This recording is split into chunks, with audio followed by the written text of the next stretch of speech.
Hello, everybody. Welcome to another episode of Unlocked, where we talk about unlocking the potential of you, the people you work with, and the people you do life with.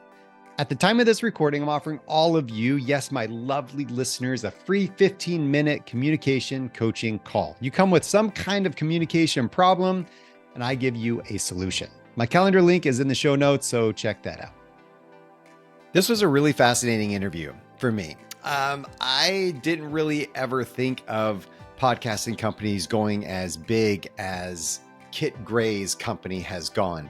That probably is because Kit started this company back in 2012 when he saw the potential of podcasting and was like, you know what? This whole podcasting thing is something we should probably all pay attention to. That future insight has now enabled him to go public with PodcastOne and to launch this thing back in September 2024. We're in 2024 now. 2023, he went public with PodcastOne on the NASDAQ, and we're going to talk about that. We're going to talk about the things, the philosophy he's built into his company to enable it to grow, and also the nuances of running a public company while also keeping the heart in it. Kit Gray is an innovative entrepreneur and co-founder of PodcastOne, the nation's largest podcast network and home to more than 200 household names, celebrities, athletes, and podcast stars. Created the company back in 2012. He's one of the first people to recognize the medium as something that would have relevance here in the future. It quickly advanced to a seven-figure business. Kit has worked with media agencies in Los Angeles, Chicago, New York, San Francisco, San Diego, Dallas, Houston, and Boston. In 2005, he was named Seller of the Year for Katz Media Group, which was a subsidiary of iHeartMedia. And he was the first person to sell a mobile advertising campaign for Verizon Wireless network called Amped Mobile in 2007, if y'all remember Amped, and was the first person to sell online digital streaming network for Clear Channels Digital in 2009. And up to this point, PodcastOne has the whole vast majority of portfolio of episodes of shows has now broadcast over 3.3 billion downloads. It produced that many. That's a big number, y'all. 3.3 billion downloads. They have some really great shows. Check them out. PodcastOne. We're going to check out this interview right now with Kit. Here we go.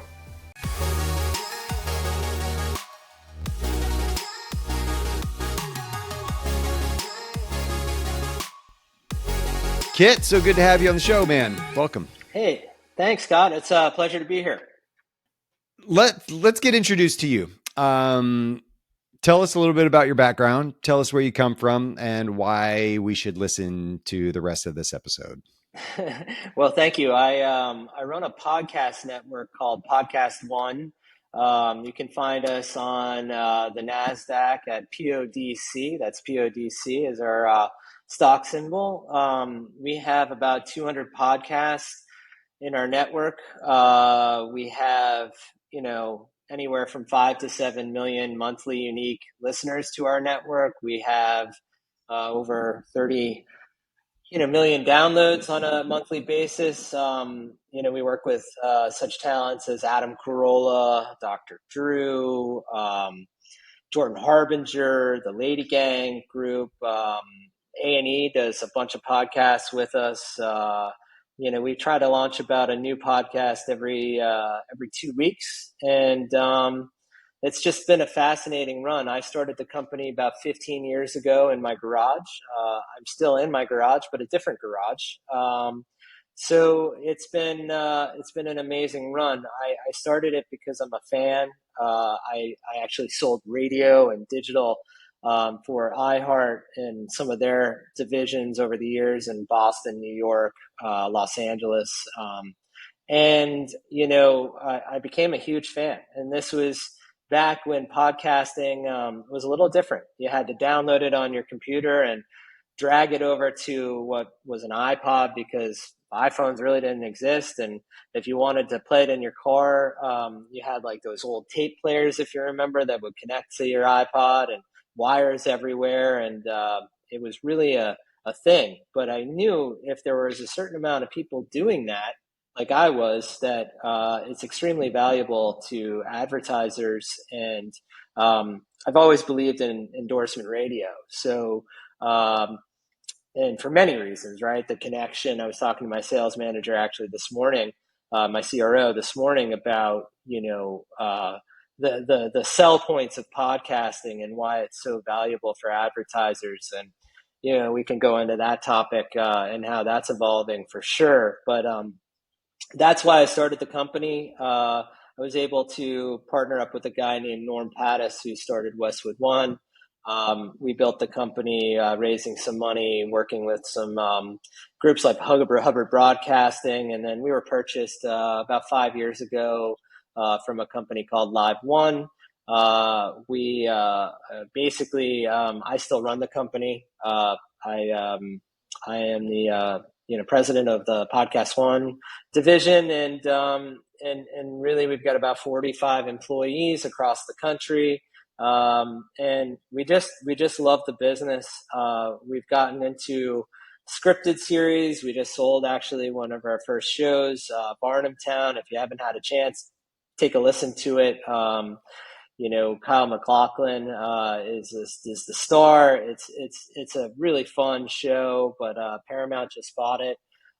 So that's really exciting. That's a whole new different business for us. We have a great sales team. We have a great marketing team. We host our own shows on our own platform, and it's really been a great experience. The podcasting world is evolving. Now it's YouTube, and it's just amazing because people through the pandemic, just got used to watching things like our conversation right now.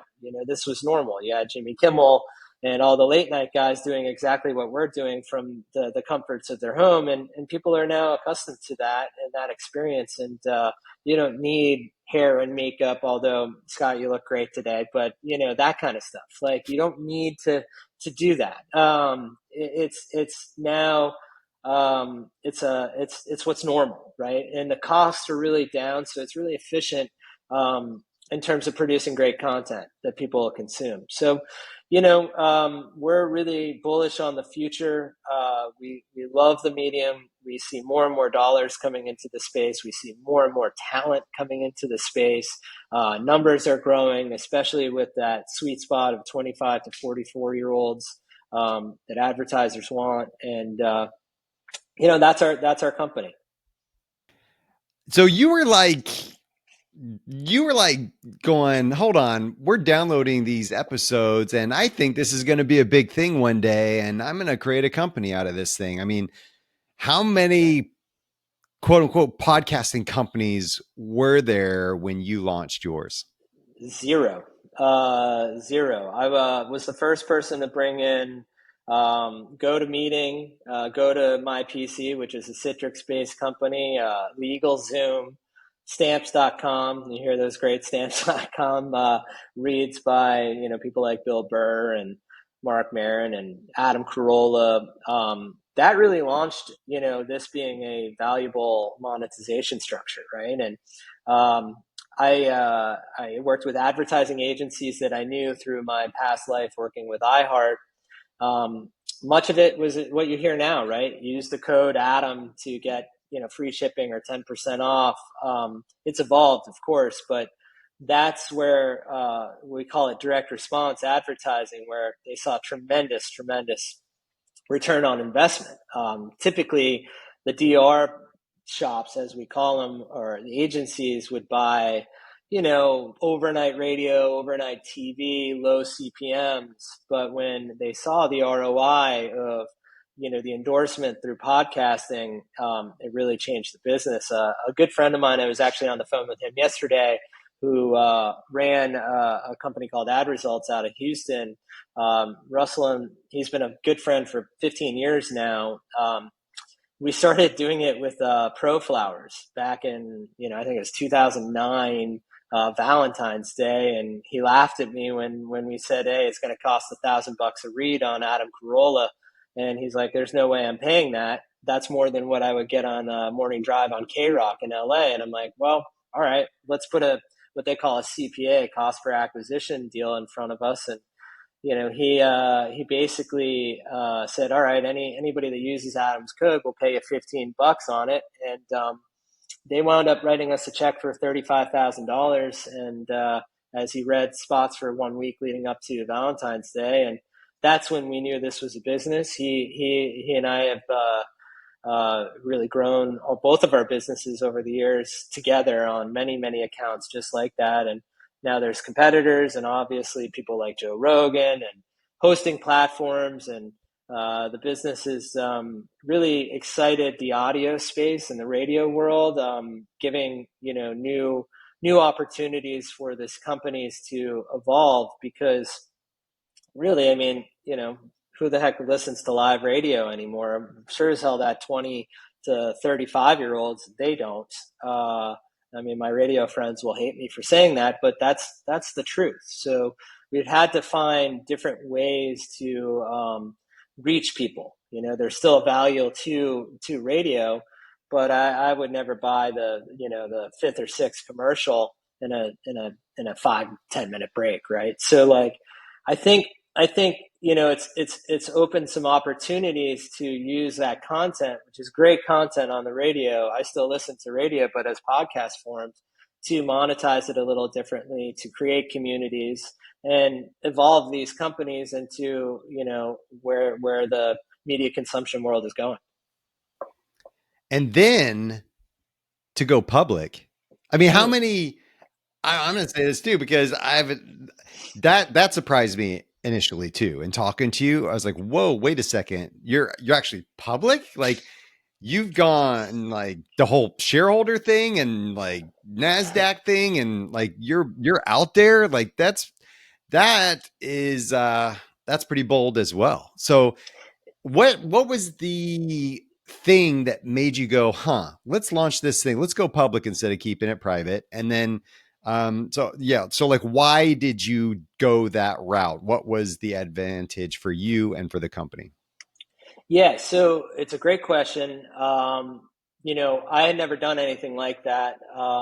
It's still very new. I love it. I love talking to our analysts and our finance people and doing conferences. I've got conferences next week where I'm talking to people about why it's such an exciting space to be in. And it's a lot of what I just talked about right there, right? Like, advertisers are seeing great ROIs. There was a great article today on how great podcasting performs compared to other mediums.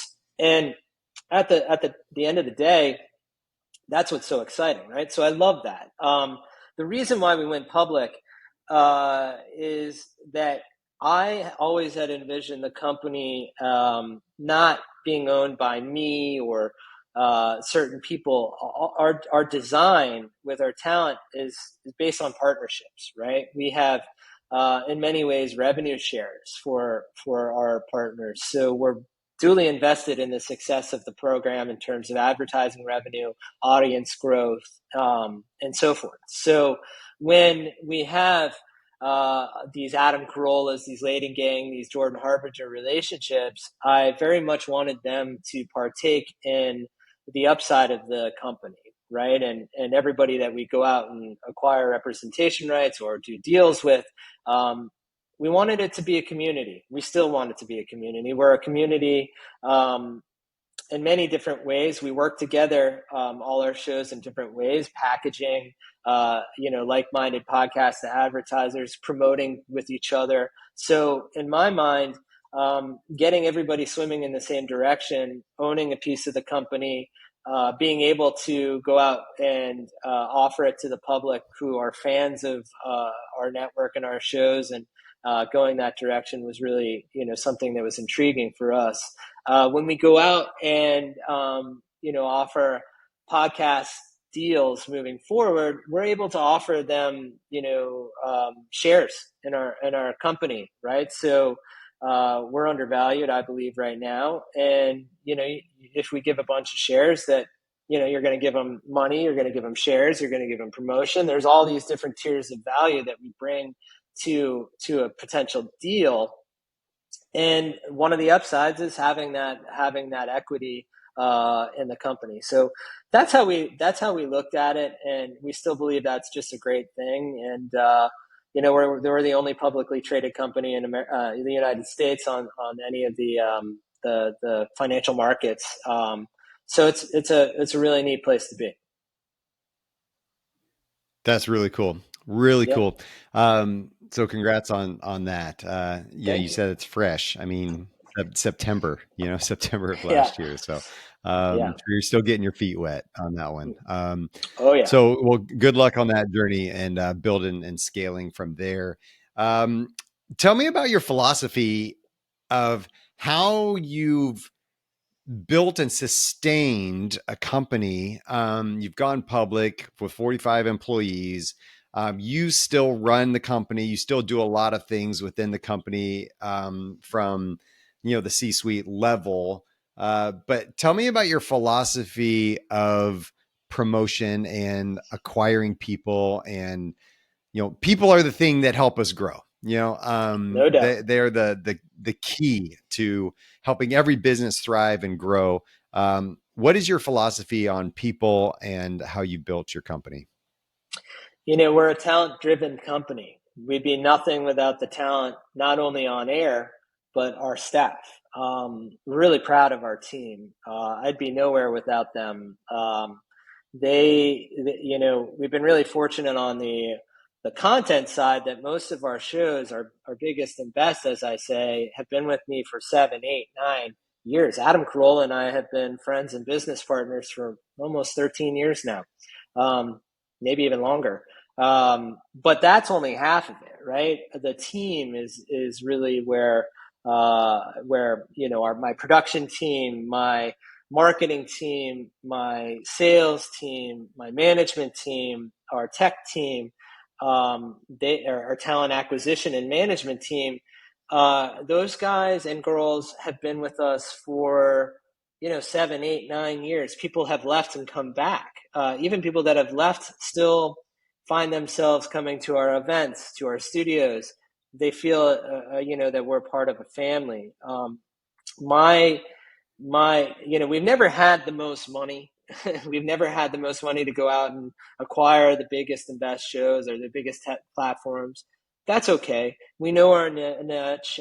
We know we've got a great team. And what we've done is we've been able to hire really smart people that, start in and get their feet wet and then build up. I'm really proud of that. I mean, we've had, people like Sue McNamara, who's our CRO, who's run CBS national sales, Howard Stern's national sales for years, a real pro in the world.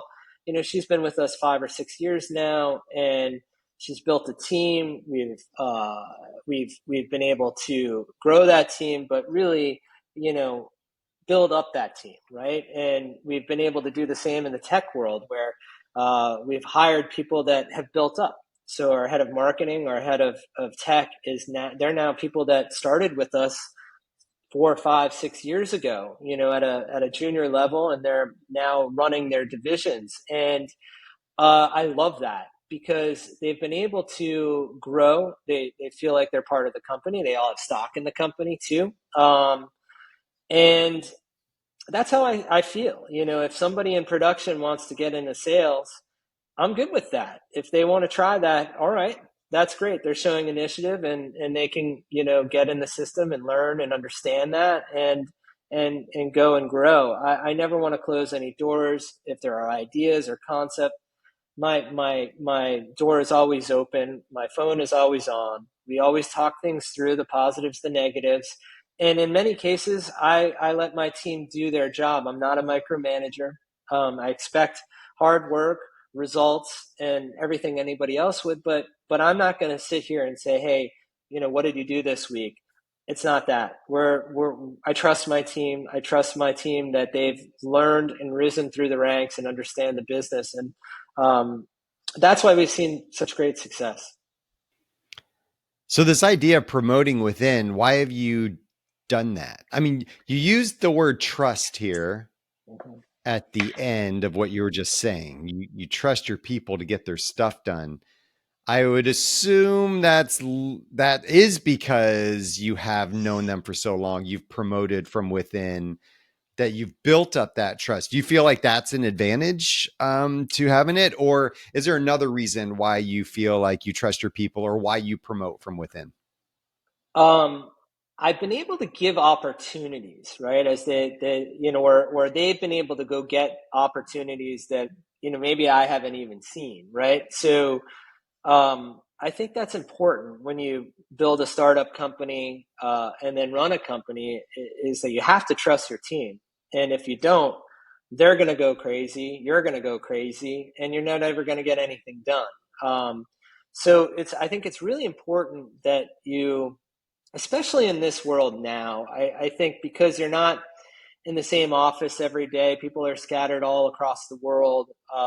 We use technology that you just can't do that. And I think with this generation, you can debate the positives and negatives of those 20 to 35-year-old workforce, and how they see the world. But I if you want to be successful in business, you have to see the world through their eyes. And I think that's really important. You have to give opportunities. This isn't a world where, I mean, my dad has worked in the same job he's had forever. Same with my mom, right? And that doesn't happen anymore. So if you want to build within, and give opportunities and make sure you have longevity, which builds trust, you gotta build from within, and you gotta trust these people, and you gotta question them, but you gotta listen to them, and you gotta let them go do what they believe in. And if you don't, you're gonna just have this revolving window of people and training and time and stuff like that. So I very much, I believe strongly that we will build from within. And we still always take new people and new ideas, but it's somewhere where they have to kind of fit into our system, fit into our family, and kind of grow from there. Why do people stay with you so long? Gosh, I think it's a combination of, this is a really fun place to work in terms of, it's a great story. People love podcasts. I always tell people, like, if you're stuck at a family event or some kind of reunion, and you have a hard conversation that you want to get out of, ask somebody what podcast they listen to, and you'll see their eyes, you know, light up. And I think that's, the opportunity here. You've got new initiatives. You've got the opportunity to grow. You get to talk to some really interesting, smart people. Um, I think it's a combination of that. I think it's also a combination of, I think Live One is a great parent company for us. I think they do a lot of things to support uh, our team, with HR, and flexibility and holidays. And again, I don't micromanage. I think that has a lot to do with it. And maybe people like working for me. I don't know. You don't know. You ever ask, man? You ever ask Kit? Hey, do y'all like I working with me? I hear it, but I'm never gonna gloat. Like I hear it that people really like working for the company, and I that's great. That's a really nice feeling. It's a really nice feeling. It brings a lot of joy. It also is really hard, right? Like, when you take the losses and you got to succeed, like, you got a lot of weight on you. Got 45, families that you're, helping support and run.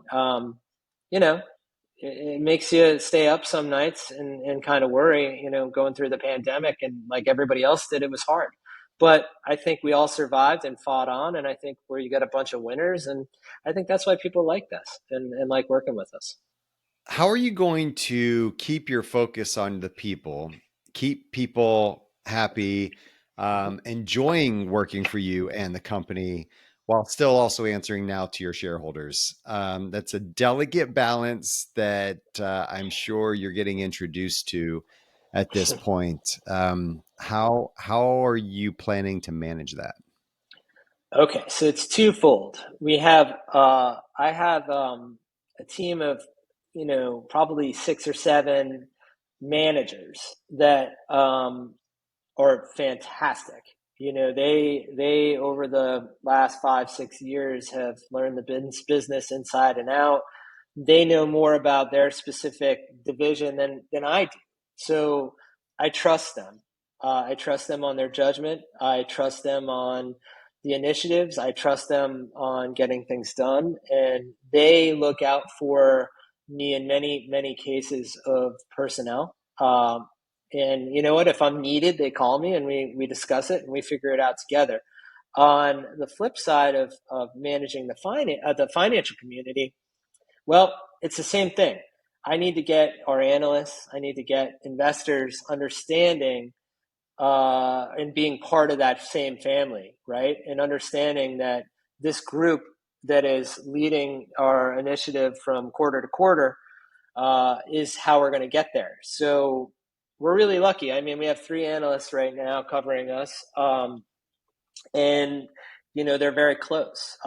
We have them come to live shows in New York City. We have them come to our studio in Beverly Hills. We have them meet with our management team. These are, it's all sales. At the end of the day, I'm a sales guy, and making them feel special, being part of the team, is going to give us great success down the road, or I believe that. What advice would you give to those out there that are building their companies right now? They're out there, they're trying to scale, they're trying to understand what the next step is. Maybe they want to go public, maybe they don't want to go public, but the idea of how do we take our company to that next level, whatever it is? That's a good question. It's a lot of what we just talked about, right? You can't do it all on your own. You're obviously a special person if you're able to build something like that and understand there's a need in the marketplace and build demand on that. You've got a vision, and there aren't many people that have that. Sometimes you back into it. Sometimes you just see a great opportunity and you go. My advice would be build a great team around you that trust, will give you good judgment, will give you good recommendations. At the end of the day, it's still going to be your call, but make sure you have a team around you that's going to be honest, truthful, tough on you, demanding, but love you and move forward with you no matter what decision you make. What advice would you give your, 10, 15-year past Kit? Like the thing that you know now that you wish you would have known then? Ah, boy. Make sure your family, your loved ones are still the priority. You're nothing without the support of your wife, your mom, your dad, your brothers, your sisters, and your kids. And that is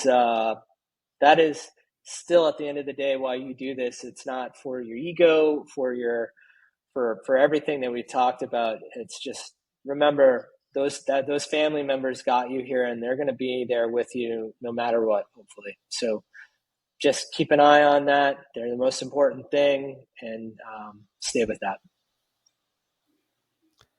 Kit, I hear your heart, man. It's Thank you. really cool to hear it. And I wanted to ask some questions that pulled that out because I think it's important that people hear it. You've built a company, a successful company on that heart, and the heart for your people, the heart for the company, the heart for the industry, the heart for the people you're serving, et cetera. And I think that is important as a distinct differentiator of what may set you apart from some others that are just pushing for the dollar. Of course, you need to be profitable. Yes. You need to be profitable to sustain the livelihood you want and the freedom of your people, and to make sure everybody gets paid and your shareholders get a return. I mean, it's really important. But as I see it, stick with the heart. I think that's gotten you this far. I think it'll continue to carry you, man. So thanks for It means a lot. being here. Thank you, Thanks for Scott. showing that. Yeah, really. That means everything to me. Thank you. That's cool. What people want to talk to you. Why would people want to call you? Who are you looking to call you? What's the next step for them? Well, we love grabbing podcasts, growing our network. So if you've got a good podcast and you feel like you could use the support of being in a network that can help promote you, help monetize your show, host your show, we would love, for you guys to reach out. I'm an open book. You can send me an email, KIT@PodcastOne, that's ONE.com. I'm happy to forward any of that to our content acquisition team.